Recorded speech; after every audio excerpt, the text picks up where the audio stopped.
دیشب قول دادم برای خواهرام هم یه چیزی بگم. پیامبر صلی الله علیه و سلم میگه بهترین نعمت دنیا نعمت و متاعه، و بهترین نعمت دنیا بعد از ایمان المرأة الصالحه، همسر صالحه. یک همسر خوب مؤمن پاک طاهر که رفیق راهت باشه، مادر بچه‌هات باشه، امانتدار زندگیت باشه،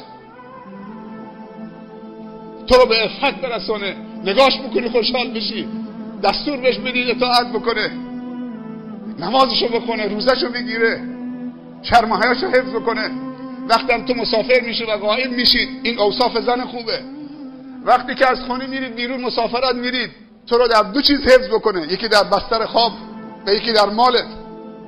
این دوتا رو نگه بداره، رفیق راه انسان باشه، مشاور انسان باشه، همدم و هم نفست باشه.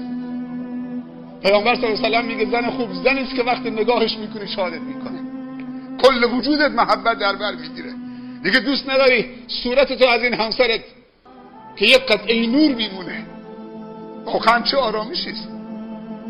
بزرگترین سرمایه در زندگی یک همراه صالح و مصلح و دلسوز و انیس و همصحبت و همدم و رفیق و تو خوشی و ناخوشی. اما این 5 تا انگشت با هم برادر هستن اما برابر نیستن.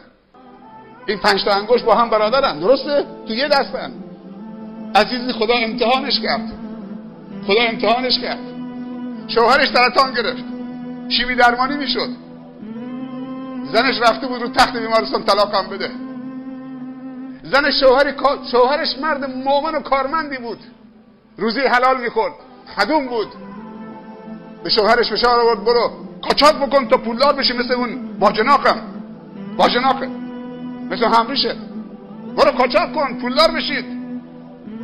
زن از خدا بترس، قانع بشو، برو قاچاق کن، پول میخوایم. مرد به این خوبی، به این مؤمنی، رفیق راهته، چرا وادارش میکنی قاچاق بکنه؟ مال حرام بیاره تو خونه. هی ناشکری کرد، برو مثل فلانی پولدار بشو. همریشه چه ماشین سواره، باجناقت چه خونه‌ای داره. ناشکری به نعمت خدا. بعد از مدتی یه غده سرطانی تو سر مرده پیدا شد. رفت دکتر گفت این غده سرطانیه. در آورد کل ریشه دوانده بود. بعد از مدتی خداوند اون مرد صالح ازش گرفت، گفت بیا پیش من که جات پیش این زن نیست، حالا برو تنها بشی. ناشکری به نعمتهای خدا نکنید.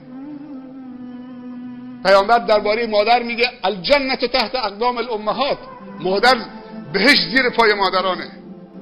اگر مادر صالح شد، مادر کارخانه آدم سازی است، انسان سازی است. الام مدرسه اذا اعددتها اعددت نسلا طیب الاعراق. مادر مدرسه است که اگر بهش پرداختید از کوچکی، زمانی که دختره، بعد زن میشه، بعد مادر میشه، بعد مادر بزرگ میشه. اینا تکامل، سیر تکاملیه. میگه مادر مدرسه است که اگر بهش پرداختید تو نسل ریشه داری خواهید داشت. زنهای ما باید اصلاح بشن. شما از این ماه مبارک رمضان یک ماه تو نماز تراویح و تهجد چه برداشت کردید؟ اگه قرار شده که دوباره وقتی عروسی میشه تو سالن ها برید تا ساعت 6 صبح اونجا دم صبح بیایید با لباس رنگارنگ و عطر آدکلون و عکس و عطر و فلان، باید تو این رمضان باید تصمیمتون بگیرید که برداشت خوبی که شما را تا رمضان آینده، نه تا آخر عمر همراهی بکنه این سرمایه، این توشه. پیامبر صلی الله علیه و سلم میفرمایند چند گروه از امتم من ندیدمشون در زمان من نیست. یک گروه زنها هستن، میگه زنهای از امت من هستن که در آخر الزمان پیدا میشن. نساء کاسیات عاریات مائلات ممیلات رؤوسهن که اسنمة البخت المائله. میگه زنهای از امت من در آخر زمان میان، من ندیدمشون، پوشیده و لختن،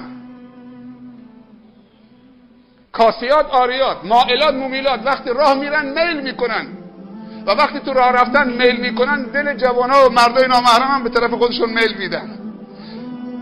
سرهاشون، موهای سرشون مثل کوهان شتر باریک شده است که اسنمة البخت المائله. اینها بوی بهشت رو نمیشنون و بوی بهشت از مسافت چند سال به مشام میرسه. اینها وارد بهشت نمیشن. من چنین زنهای از امتم را ندیدم. اینها در آخر زمان پیدا میشن. یه روز پیامبر از کنار زنها رد میشد، میگفت صدقه بدید که بیشترین اهل جهنم شمایید. گفتن یا رسول الله چرا؟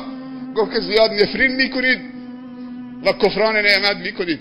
شوهر یه عمر خوبی میکنه، اگه یک بار یه چیزی خواستید نیاورد میگه تو هیچ کاری برای من نکردی و همیشه نفرین میکنه. قانع باشید، لباس تقوا بپوشید. وقت نیست که من توضیح بدم که کاسیات آریات یعنی چی. چند تا تفسیر داره. یا لباسای تنگ و فشرده که فرو رفتگی و برآمدگی بدنشون رو چه نمایان میکنه. بعضی لباس‌ها تنگ و فشرده از لختی هم بدتره، تحریکش بیشتره. یا قسمتی از بدنشون لخته، قسمتی چه پوشیده است. تو عروسی ها مشخص میشه. تو عروسی ها زنها میرن که فقط لباس و طلاشون نشون بدن.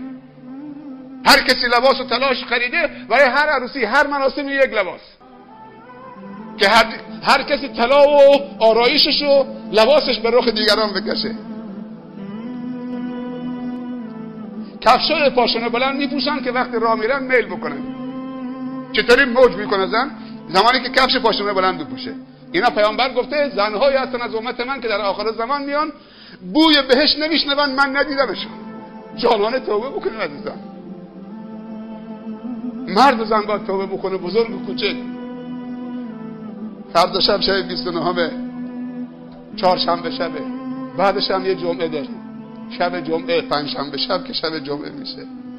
خدا از ما و شما قبول بفرمایند. این سلام با هم میخونیم، بعدم نماز بیت میخونیم. جزاکم الله.